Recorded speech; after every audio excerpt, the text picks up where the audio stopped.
आपने बचपन में कभी सोचा है कि ये बड़े लोग हमेशा गुस्से में क्यों रहते हैं? छोटी छोटी बातों पर इतनी बड़ी बड़ी डांटों के पोथे लेकर क्यों बैठ जाते हैं? यदि हाँ, तो प्रेमचंद की ये कहानी जो मैं आपको सुनाने वाली हूँ, ये आपको समझाएगी कि जो बड़े लोगों की डांट है, कैसे उसी में उनका बड़प्पन, उनका प्यार और उनका दुलार सब कुछ सिमटा रहता है। पेश है प्रेमचंद जी की लिखी कहानी बड़े भाई साहब।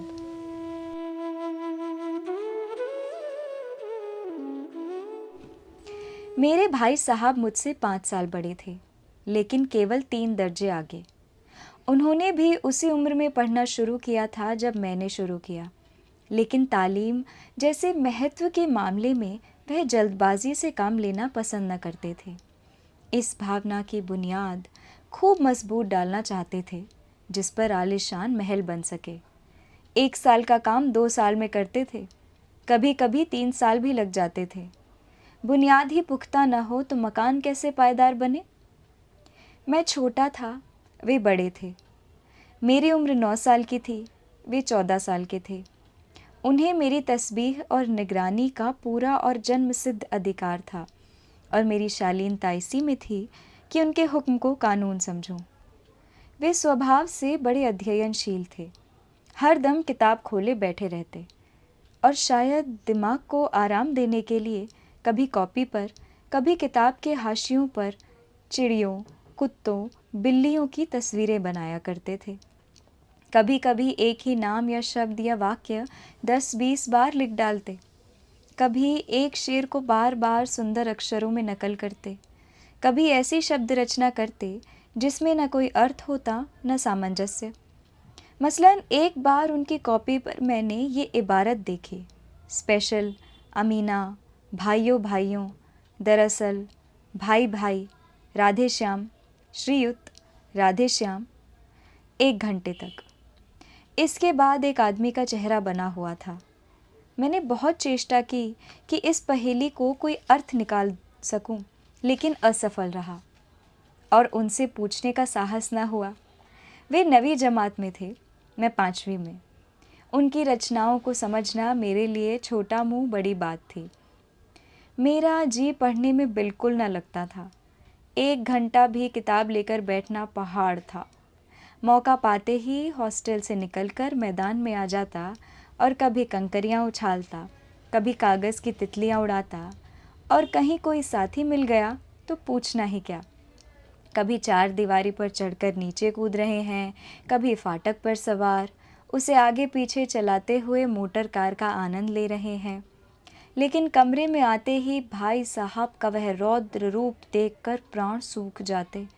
उनका पहला सवाल ये होता, कहाँ थे?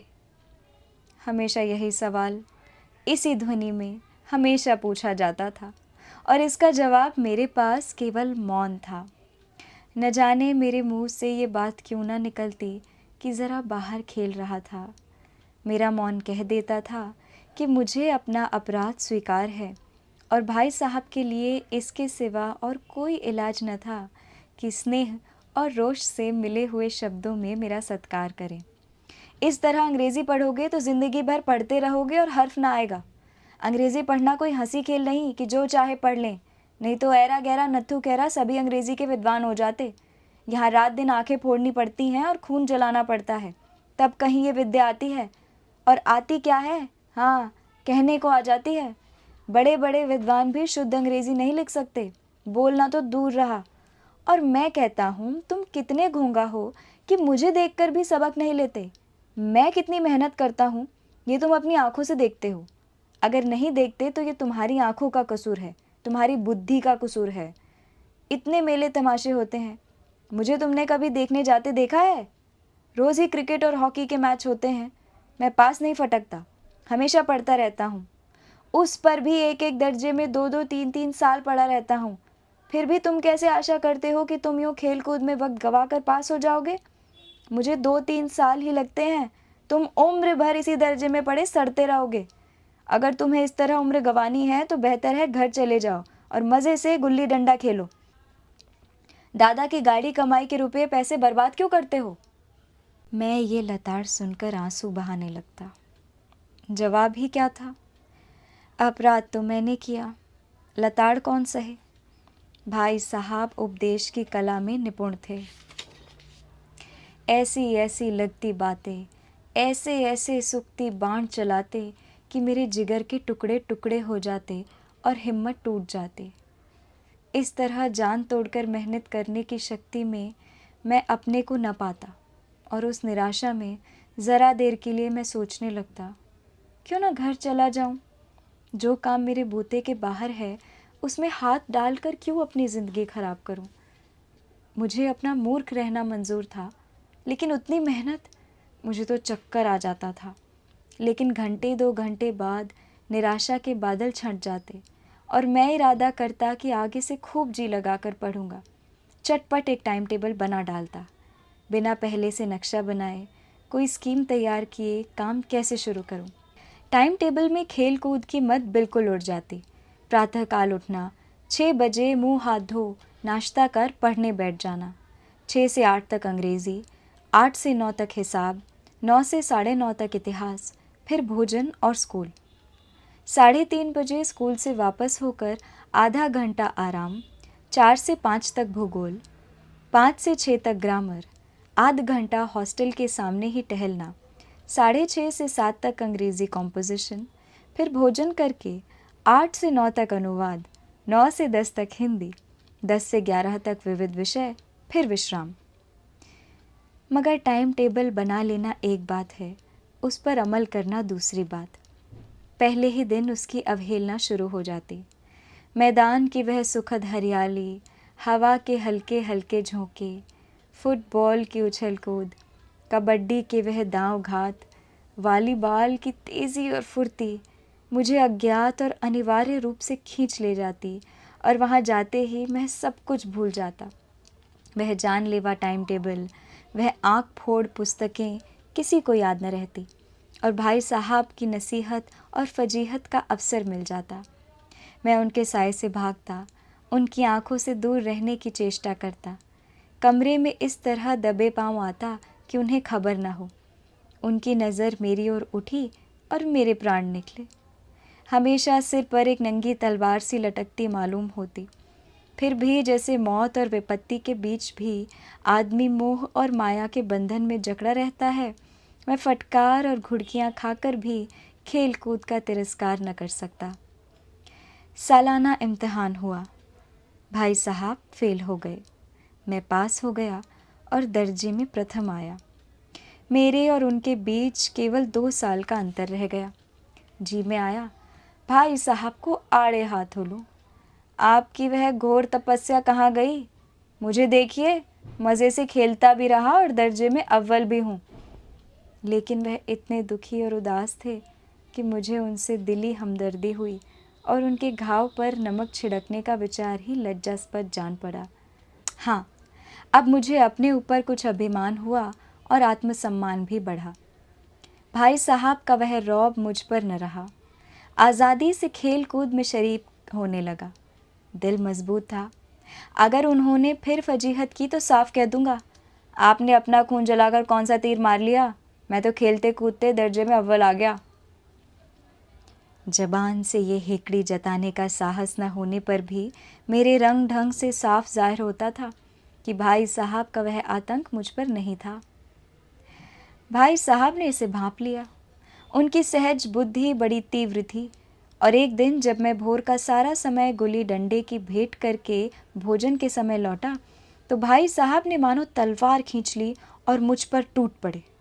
देखता हूँ, इस साल पास हो गए हो और दर्जे में अव्वल आ गए हो तो तुम्हें दिमाग हो गया है, मगर भाईजान, घमंड तो बड़े बड़े का नहीं रहा।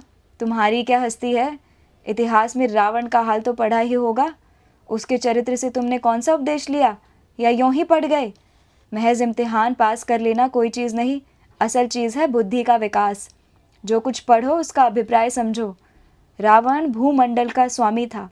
ऐसे राजाओं को चक्रवर्ती कहते हैं। आजकल अंग्रेज़ों के राज्य का विस्तार बहुत बड़ा हुआ है, पर इन्हें चक्रवर्ती नहीं कह सकते। संसार में अनेकों राष्ट्र अंग्रेज़ों के आधिपत्य को स्वीकार नहीं करते, बिल्कुल स्वाधीन है। रावण चक्रवर्ती राजा था। संसार के सभी महीप उसे कर देते थे। बड़े बड़े देवता उसकी गुलामी करते थे। आग और पानी के देवता भी उसके दास थे। मगर उसका अंत क्या हुआ? घमंड ने उसका नाम निशान तक मिटा दिया। कोई उसे एक चुल्लू पानी देने वाला भी नहीं बचा। आदमी और जो कुकर्म चाहे करे, पर अभिमान न करे, इतराए नहीं। अभिमान किया और दीन दुनिया दोनों से गया। शैतान का हाल भी पड़ा होगा। उसे यह अभिमान हुआ था कि ईश्वर का उससे बढ़कर सच्चा भक्त कोई और नहीं है। अंत में ये हुआ कि स्वर्ग से नरक में ढकेल दिया गया। शाह रूम ने भी एक बार अहंकार किया था, भीख मांग मांग कर मर गया। तुमने तो अभी केवल एक दर्जा पास किया है और अभी से तुम्हारा सिर फिर गया। तब तो तुम आगे पढ़ चुके। ये समझ लो कि तुम अपनी मेहनत से पास नहीं हुए हो। अंधे के हाथ बटेर लग गई। मगर बटेर केवल एक बार हाथ लग सकती है, बार बार नहीं लगती। कभी कभी गुल्ली डंडे में भी आधा चोट निशान लग जाता है। इससे कोई सफल खिलाड़ी नहीं हो जाता। सफल खिलाड़ी वह है जिसका कोई निशाना खाली न जाए। मेरे फेल होने पर मत आओ। मेरे दर्जे में आओगे तो दांतों पसीना आ जाएगा जब अलजबरा और ज्योमेट्री के लोहे के चने चबाने पड़ेंगे और इंग्लिस्तान का इतिहास पढ़ना पड़ेगा। बादशाहों के नाम रखना याद आसान नहीं। 8 हेनरी ही गुजरे हैं। कौन सा कांड किस हेनरी के समय में हुआ, क्या ये याद कर लेना आसान समझते हो? हेनरी 7वें की जगह हेनरी 8वां लिखा और सब नंबर गायब। सफ़ा चट। सिफर भी ना मिलेगा, सिफर भी। हो किस ख्याल में? दर्जनों तो जेम्स हुए हैं, दर्जनों विलियम, कोड़ियों चार्ल्स। दिमाग चक्कर खाने लगता है, आंधी रोग हो जाता है। इन अभागों को नाम भी न जुड़ते थे। एक ही नाम के पीछे दोयम सोयम चहारुम पंजुम लगाते चले गए। मुझसे पूछते तो 10 लाख नाम बता देता। और ज्योमेट्री तो बस खुदा की पनाह। अ ब ज की जगह अ ज ब लिख दिया और सारे नंबर कट गए। कोई निर्दयी मुमतहीनों से नहीं पूछता कि आखिर अ ब ज और अ ज ब में क्या फ़र्क है, और व्यर्थ की बात के लिए क्यों छात्रों का खून करते हो? दाल भात रोटी खाई या भात दाल रोटी खाई, इसमें क्या रखा है? मगर इन परीक्षकों को क्या परवाह? वे तो वही देखते हैं जो पुस्तक में लिखा है। चाहते हैं कि लड़के अक्षर अक्षर रट डालें, और इसी रटंत का नाम शिक्षा रख छोड़ा है। और आखिर इस बेसर पैर की बातों के पढ़ने से क्या फ़ायदे? इस रेखा पर वह लंब गिरा दो तो आधार लंब से दुगना होगा। पूछिए, इससे प्रयोजन? दुगना नहीं, चौगना हो जाए या आधा ही रहे मेरी बला से, लेकिन परीक्षा में पास होना है और ये सब खुराफात याद करनी पड़ेगी। कह दिया, समय की पाबंदी पर निबंध लिखो जो 4 पन्नों से कम ना हो। अब आप कॉपी सामने खोले, कलम हाथ में लिए, उसके नाम को रोइए। कौन नहीं जानता कि समय की पाबंदी बहुत अच्छी बात है। इससे आदमी के जीवन में संयम आ जाता है, दूसरों का उस पर स्नेह होने लगता है और उसके कारोबार में उन्नति होती है। लेकिन इस ज़रा सी बात पर 4 पन्ने कैसे लिखें? जो बात एक वाक्य में कही जा सके, उसे 4 पन्नों में लिखने की क्या ज़रूरत? मैं तो इसे हिमाकत कहता हूँ। ये तो समय की किफ़ायत नहीं बल्कि उसका दुरुपयोग है कि व्यर्थ में किसी बात को ठूस दिया जाए। हम चाहते हैं आदमी को जो कुछ कहना हो चटपट कह दे, अपनी राह ले। मगर नहीं, आपको 4 पन्ने रंगने पड़ेंगे, चाहे जैसे लिखिए, और पन्ने भी पूरे फुल स्केप के आकार के। ये छात्रों पर अत्याचार नहीं तो और क्या है? अनर्थ तो ये है कि कहा जाता है संक्षेप में लिखो। समय की पाबंदी पर संक्षेप में एक निबंध लिखो जो 4 पन्नों से कम ना हो।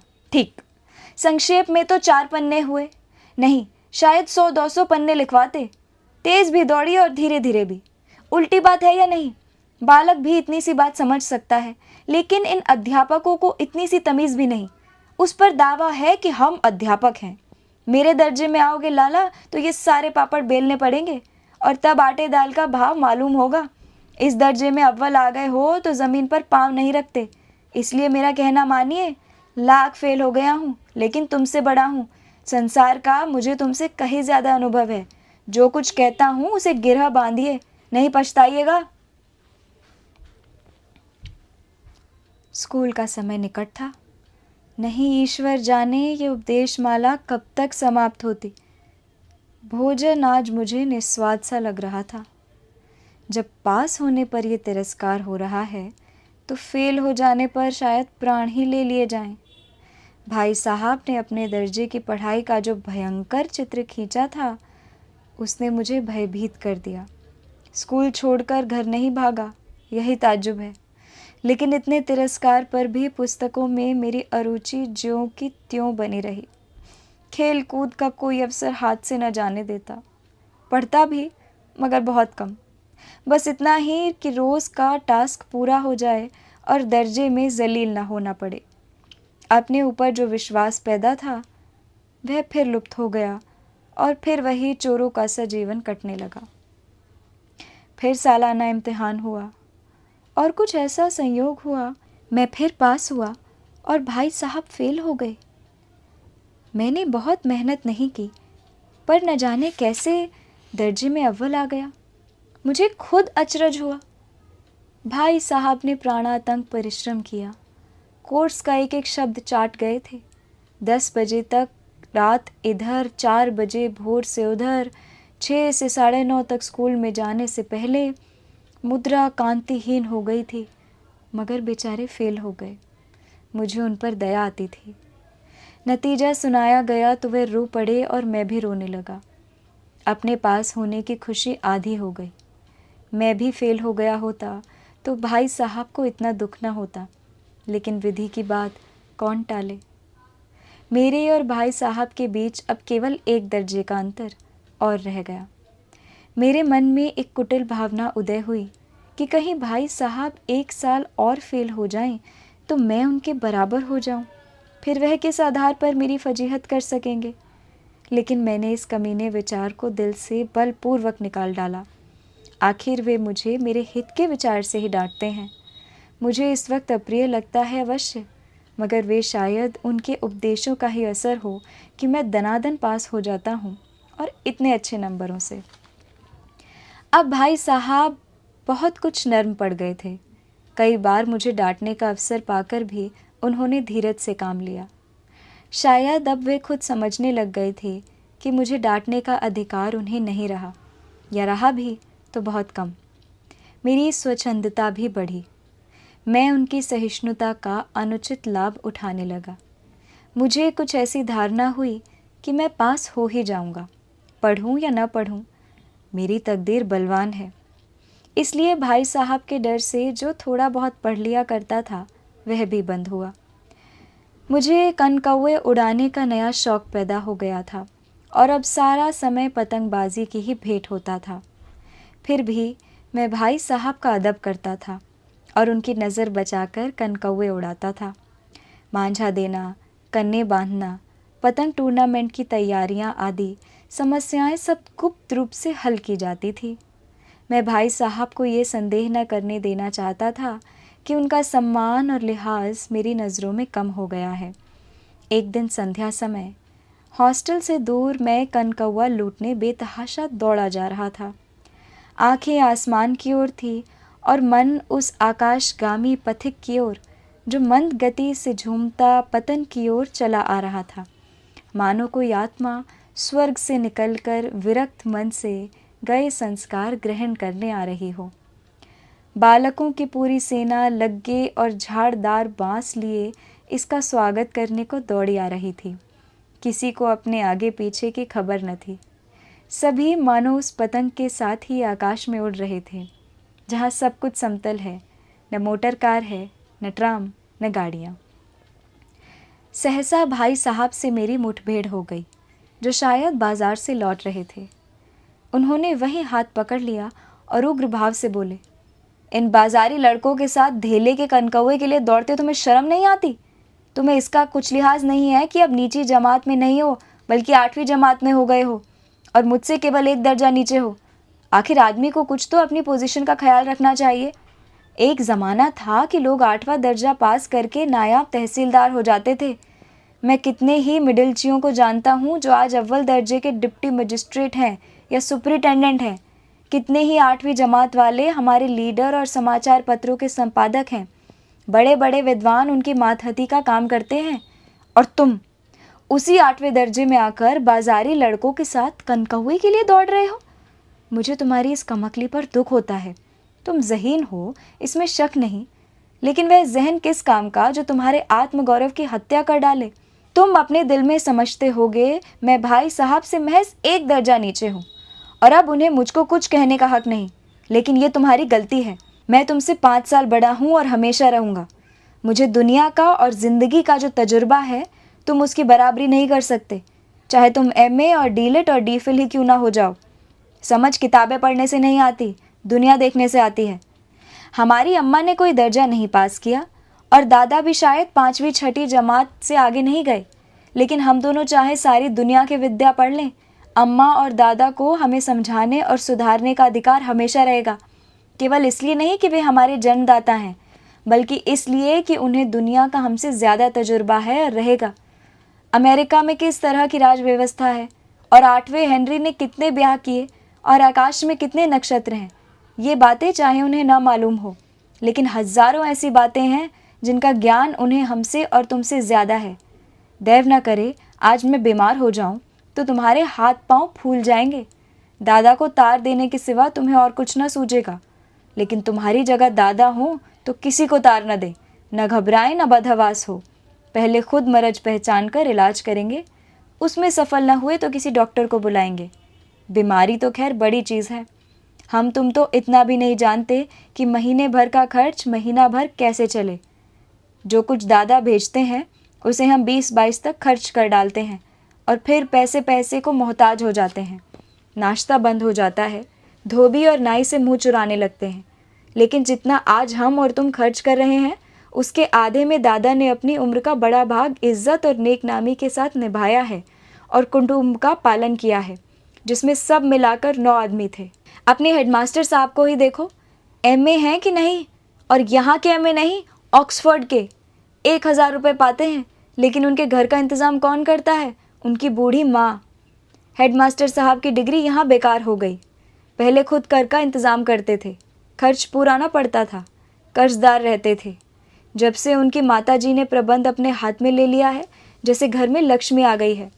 तो भाईजान, ये गुरूर दिल से निकाल डालो कि तुम मेरे समीप आ गए हो और अब स्वतंत्र हो। मेरे देखते तुम बेरहाना चलने पाओगे। अगर तुम यो ना मानोगे तो मैं थप्पड़ दिखाकर उसका भी प्रयोग कर सकता हूँ। मैं जानता हूँ कि मेरी बातें जहर लग रही हैं। मैं उनकी इस नई युक्ति से नतमस्तक हो गया। मुझे आज सचमुच अपनी लघुता का अनुभव हुआ और भाई साहब के प्रति मेरे मन में श्रद्धा उत्पन्न हुई। मैंने सजल आंखों से कहा, हरगिज़ नहीं, आप जो फरमा रहे हैं वह बिल्कुल सच है और आपको उसको कहने का अधिकार है। भाई साहब ने मुझे गले से लगा लिया और बोले, मैं कनकौवे उड़ाने को मना नहीं करता, मेरा भी जी ललचाता है, लेकिन करूं क्या? खुद बेराह चलूं तो तुम्हारी रक्षा कैसे करूं? ये कर्तव्य भी तो मेरे सर है। संयोग से उसी वक्त एक कटा हुआ कनकौवा हमारे ऊपर से गुजरा। उसकी डोर लटक रही थी।